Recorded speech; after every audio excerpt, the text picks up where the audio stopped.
pinggua rasulnya pada kasaki pinggua makan setiap malamnya jam bara makan jam 22 selesai jam 22 tuh nyo makan 5 menit selesai itu pada kagampang parui awak makan bapak ibu yang dimuliakan Allah SWT setelah awak makan tuh langsung tidur tidak sehat bapak ibu yang dimuliakan Allah.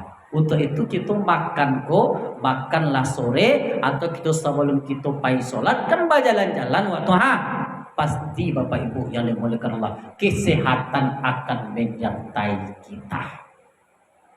Kemudian bapak ibu yang dimuliakan Allah Subhanahu Wa Taala persiapan yang harus kita lakukan kita pergi berziarah, pergi ke makam orang gai awak, pergi ke makam dun sana awak.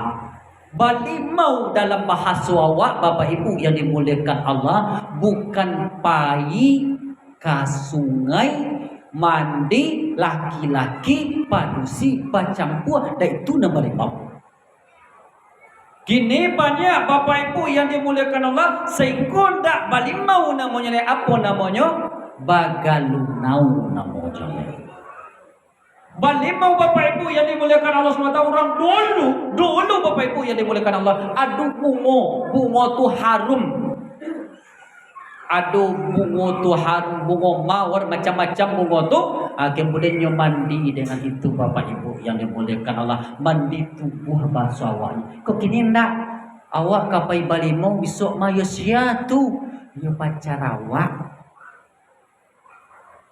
maka namanya balimau kau membersihkan hati. Innallaha wa yuhibbut tawwabin wa yuhibbul mutatahhirin. Mencucikan hati Allah lebih mencintai akan orang yang bertobat dan mensucikan hati.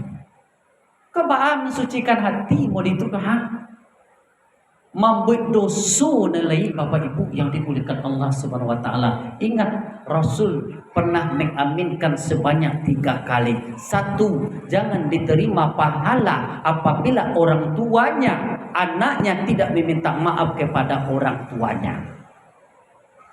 Asailah bapak ibu yang dimuliakan Allah Subhanahu Wa Taala. Orang yang tidak mau meminta maaf kepada orang tuanya, nanti pahalanya akan sia-sia. Kemudian suami dengan istri dengan suami bapak ibu yang dimuliakan Allah tidak saling memaafkan, tidak akan diterima pahala puasanya. Yang berdoa itu adalah Jibril, yang mengaminkan itu adalah Nabi Muhammad sallallahu alaihi wasallam. Kemudian jangan diterima pahala puasa antara manusia dengan manusia. Kok kurangku dengan tetangganya, kok inyo dengan don sanaknya, kok inyo dengan karib kerabatnya, ndak saling memaafkan, ndak diterima oleh Allah Subhanahu Wa Taala. Kata Nabi Muhammad, amin, amin, amin, kabulkan, perkenakan ya Allah. Allah bapak ibu yang dimuliakan Allah, kalau dua ikut dan mengaminkan, cie berdoa, cie mengaminkan, tidak ada yang tidak akan mungkin dikabulkan. Untuk itu sebelum awak menyambut Ramadan ko, baiklah kita bersalaman dengan orang tua awak. Lama ninggalnya pai ziarah, minta maaf di situ. Jangan diambil lo tanah kuburannya tadi. Ambo baik bawa tanah ko bolataan lihat bentar ke bantambo, bermimpi ambo minta maaf ambo di sini. Itulah sase bapak ibu yang dimuliakan Allah Subhanahu Wa Taala. Kita tadi mengaji sekitar setengah jam lebih. Kita mengaji ko nampaknya pengurus membuka pertanyaan-pertanyaan kepada kita bersama, bisa menyampaikan pertanyaan dan bisa kita jawab secara bersama pula. Kepada Bapak Ibu kalau ada yang ditanya kita persilahkan.